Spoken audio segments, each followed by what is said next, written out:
মহাভূত দিবাভূত কিম্ভূত বাবাভূত ছানাভূত খোড়াভূত কানাভূত কাঁচাভূত পাকাভূত সোজাভূত বাঁকাভূত রোগাভূত মোটাভূত আধাভূত গোটাভূত আরো হাজার ভূতের রাজার দয়া ওদেরই উপর আরো হাজার ভূতের রাজার দয়া ওদেরই উপর ভূতের রাজা দিল বর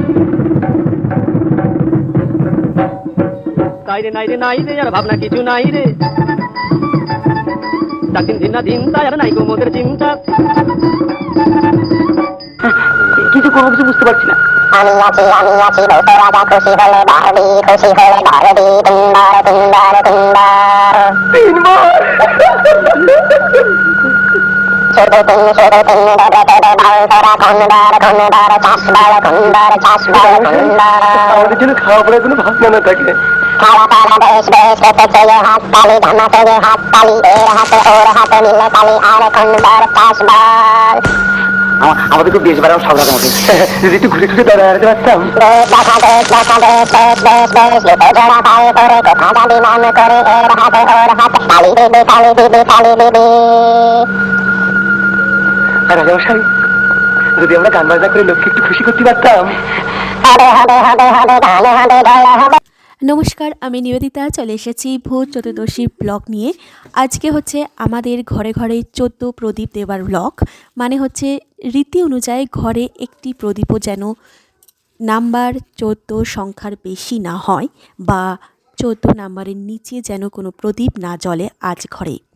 সেটা ঘিয়েরও হতে পারে বা সর্ষে তেলও হতে পারে। আগেকার দিনে মা ঠাকুমাদের মুখে শুনে আসতাম ঘরের দুয়ারে দুয়ারে এবং চার কোণায় এই 14 প্রদীপ দেওয়ার রীতি। মনে করা হয় পূর্বপুরুষের আগমন ঘটে অমাবস্যার রাতের ঠিক আগে, মানে কার্তিকী অমাবস্যার রাতের আগের দিন পূর্বপুরুষের ঘরের আগমন ঘটে এবং তারা আমাদের ভূত প্রেত হিসাবে নয়, সত্যিকারে একটি ভগবানের ন্যায় স্বরূপ আমাদেরকে আশীর্বাদ করতে আসেন। এই আশা নিয়ে আমাদের ঘরে ঘরে বাঙালিদের ঘরে ঘরে 14 প্রদীপ জ্বলে আর 14 শাক খাবার প্রচলন আছে। 14 শাক মানে হচ্ছে 14 রকম শাকের পাতা তার মধ্যে থাকবে। চলুন দেখতে থাকুন, আমি 14 প্রদীপের দেওয়ার দিক আর 14 শাক বলে দিচ্ছি। কি 14 শাক ভাজার খাওয়ার রহস্যটা কি? আগেকার দিনে কালী পুজো রাতের আগের দিন বাংলার ঘরে ঘরে 14 রকম শাক ভেজে খাওয়ার এক প্রাচীন রীতি আজও রয়ে গেছে। পুরাণে বলে নাকি এই দিনে যমরাজ পৃথিবীতে আগমন করেন, তাই অশুভ শক্তি থেকে বাঁচতে ও পাপ মোচনের জন্য 14 প্রকার শাক খাওয়া হয়ে থাকে। ভগবান শ্রীকৃষ্ণ বলেছেন যে এই দিনে 14 রকম শাক খায় সে 14 দিকের দেবতাদের সন্তুষ্ট করে এবং জীবনের 14 প্রকার বিপদ থেকে রক্ষা পায়। 14 শাক মানে 14 ভুবনের প্রতীক। স্বর্গ থেকে পাতাল পর্যন্ত সব ভুবনের শক্তিকে আহ্বান করা। তাই এই দিনেই সবাই খায় 14 রকমের শাক, যেমন লাউ শাক, পুঁই শাক, মেথি শাক, গিমা শাক, হিংচে শাক, হেলেঞ্চা শাক, নোটে শাক, ধনিয়া, পালং, কলমি, শিম, গাদা, সর্ষে ও কচু শাক।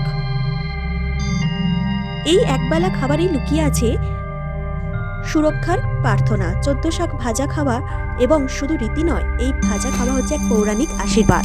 এই বছরে ভূত চতুর্দশী মানে হচ্ছে চতুর্দশী তিথি। চতুর্দশী তিথিটা পড়েছিল 2:30 দুপুর 2:30 পর। তাই আমরা আজকের দিনে মানে 19 অক্টোবর আমাদের একটা জায়গায় যাওয়ার কথা ছিল, তার আগে আমরা এই শাক রান্না করে রেখেছিলাম। এসে সন্ধ্যেবেলা একটু খেয়েছিলাম আর পরের দিন যেহেতু অমাবস্যাও লাগছিল দুপুর 2:30 পর, মানে হচ্ছে 20 অক্টোবর দুপুর 2:30 পর অমাবস্যা লাগছে, তাই তার আগে খেয়েছি। এই যে যাবো বলছি সেটা হচ্ছে আমরা দুপুরবেলা যাব সেখানে। সেটা হচ্ছে আমাদের আইআইটি ক্যাম্পাসের মধ্যেই দিওয়ালি উপলক্ষে পটলাকের একটা আয়োজন করা হয়েছে সব কটা ভূতদের নিয়ে। তাদের মধ্যে 1 নম্বর ভূত অবশ্যই আমি আছি, তার জন্য প্রিপারেশন চলবে একটু বাদে। আপাতত আমি ফোড়ন দিয়ে দিয়েছি শাকের 5 ফোড়ন, আর বাকি 14 শাক দিয়ে আমি কাজ গুছিয়ে তারপর সেখানে নিয়ে যাওয়া হবে আমাদের।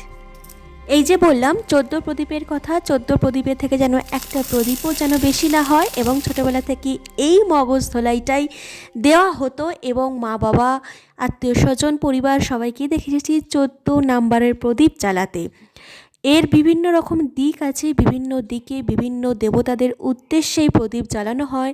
যমের দিক আছে, ভগবানের উদ্দেশ্যে জ্বালানো হয়, সেরকমও দিক আছে। পূর্বপুরুষদের উদ্দেশ্যে জ্বালানো হয়, সেরকমও দিক আছে।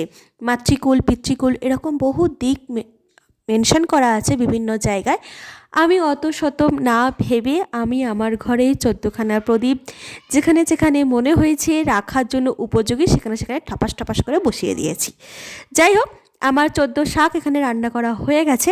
এইবারে আমি যে অনুষ্ঠানটি যাব তার জন্য আমি একটুখানি মোমোস কিনে এনেছিলাম, সেটাকে শুধু স্টিম করা বাকি আছে। মানে কাঁচাটা কিনে এনেছি রেডিমেড, সেটাকে স্টিম করব, ব্যাস হয়ে যাবে।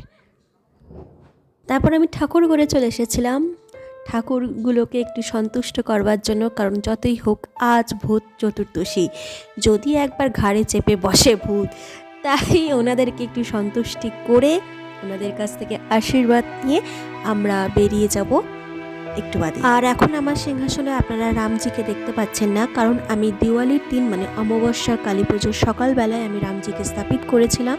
আজকে 19শে অক্টোবরের ভিডিওটি আপনারা দেখছেন, তাই রামজিকে এখন দেখতে পাচ্ছেন না ভিডিওতে। এই পটলাকের অনুষ্ঠান থেকে আসার পরে আমাদের সন্ধ্যেবেলায় আরেকটা জায়গায় যাওয়া আছে, সেটা হচ্ছে একটা অ্যাওয়ার্ড ফাংশনে। প্রসঙ্গত বলে রাখি, অ্যাওয়ার্ড ফাংশনটি হচ্ছে কি, আমরা ডেলি অভিযান করেছিলাম, মানে যখন সিন্দুর অপারেশন হওয়ার পর এখানে একটা ভয়াবহ যখন অবস্থা তৈরি হয়ে গেছিলো, তখন আমরা যখন ডেলি অভিযান করেছিলাম সেই সংক্রান্তই আমাদের একটা সভা ঠিক নয়, মানে একটা খাওয়া দাওয়ার অনুষ্ঠান আছে রাতের বেলায় এই সবকটা ভূতদের নিয়েই। আর সেখানে কিছু উপহারও প্রাপ্তি ঘটেছে আমাদের সকলেরই। চলুন চলা যাক আমাদের সাথে।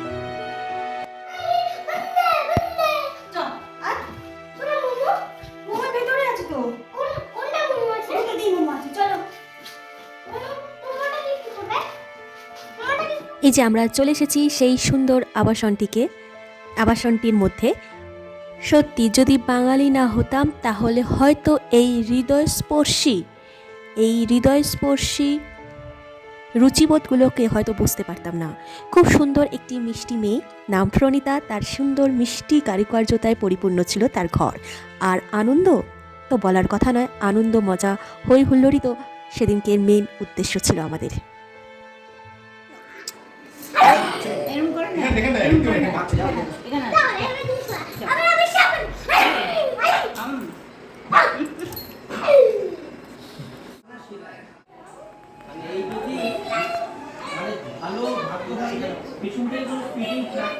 বাবা কি করেছে ওটা কিঞ্জল দাদা?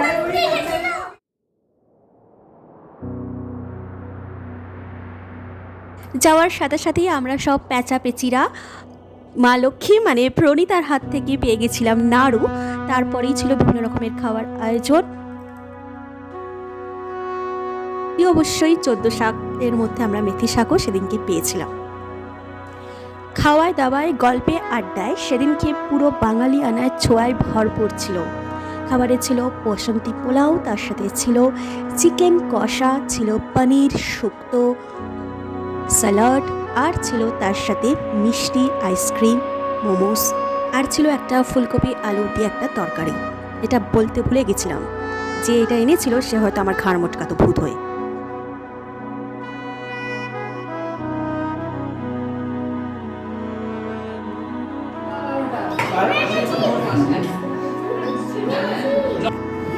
একটু কষ্ট করতে হবে, অত বড় লোক কেন হলে হবে না।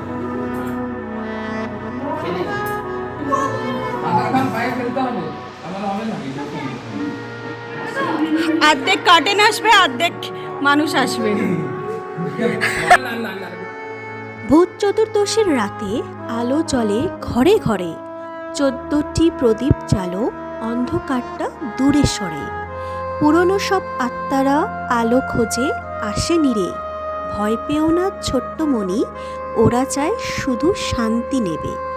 ঘি তেলে জলে দীপের শিখা, ভালোবাসা ছড়ায় বাতাসে। ভূত চতুর্দশীর এই রাতে আলো থাকুক প্রত্যেক পাশে।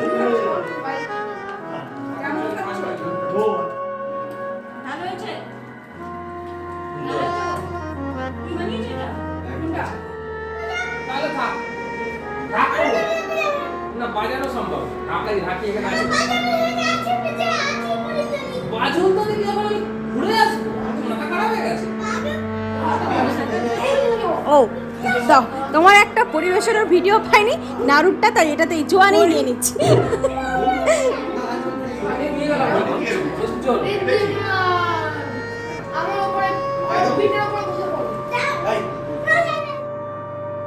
প্রণীতার সুন্দর সাজানো মিউজিয়ামের মতো ঘরটিকে আমরা একটা ভদ্রলোকের আবাসন বানিয়ে চলে এসেছিলাম সন্ধ্যাবেলায় বাড়িতে সন্ধ্যাকালীন বাতি দিতে।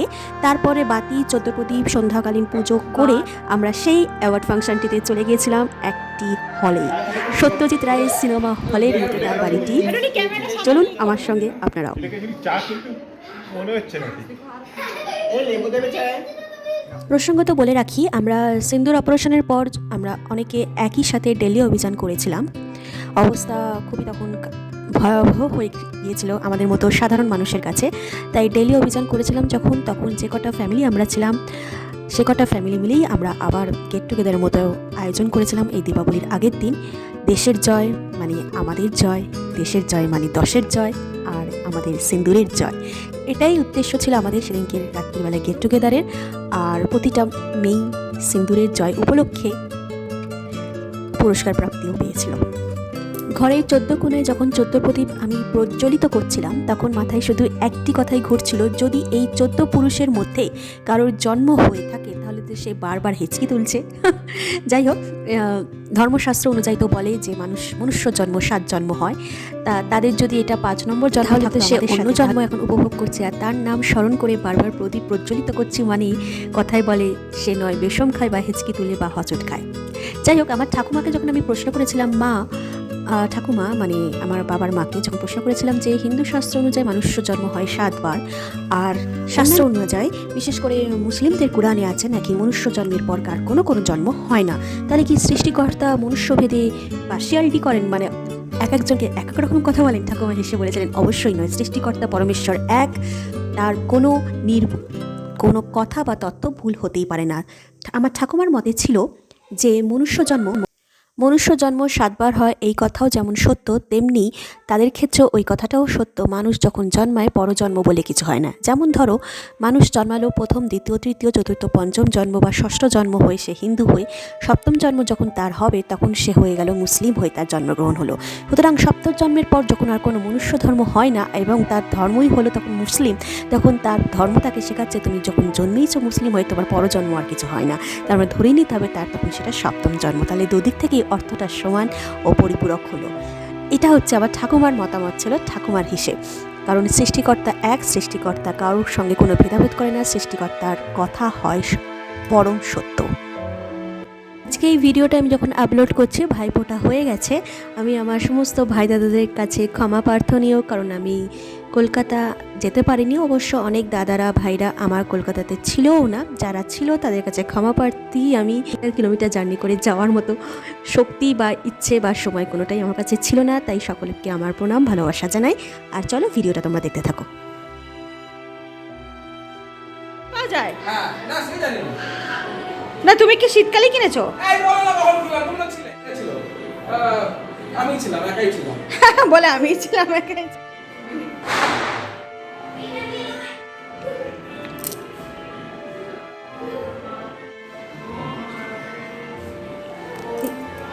গান চেঞ্জ করে দিয়েছি।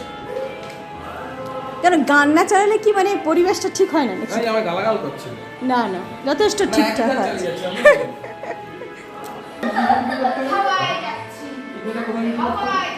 বোম্বেতে যদি এত বড় ফ্ল্যাট কিনতে হয়, তাহলে আমি স্বপ্ন দেখতে পারি, তাহলে আমি বন্দুক তুলবো।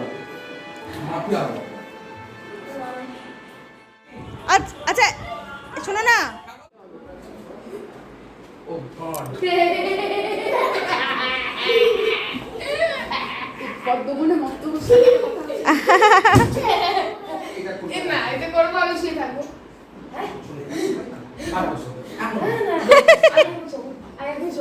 আমি এখন ব্যক্তি করে পেরেছি।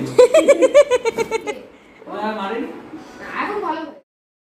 আমরা যে কোনো কারণেই সমাহিত হই না কেন, আমাদের প্রথম লক্ষ্য থাকে খাওয়া দাওয়া, আনন্দ, হই হুল্লোড়, আর হচ্ছে কথা না বলে কেউই থাকতে পারে না, বাঁচতে পারে না।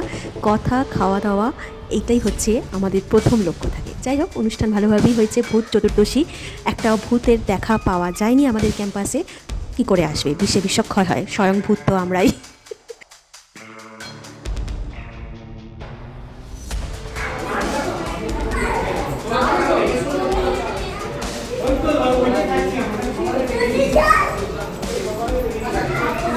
একদমই না। কি বলছে বাবু এদিকে জল খেলে এর মধ্যে আবার জল ফেলবি ভাত কম খেয়েছে জল ও তোমরা হোটেলটা বুক করেছিলে বলে এবার রেডি করা ল্যাপটপ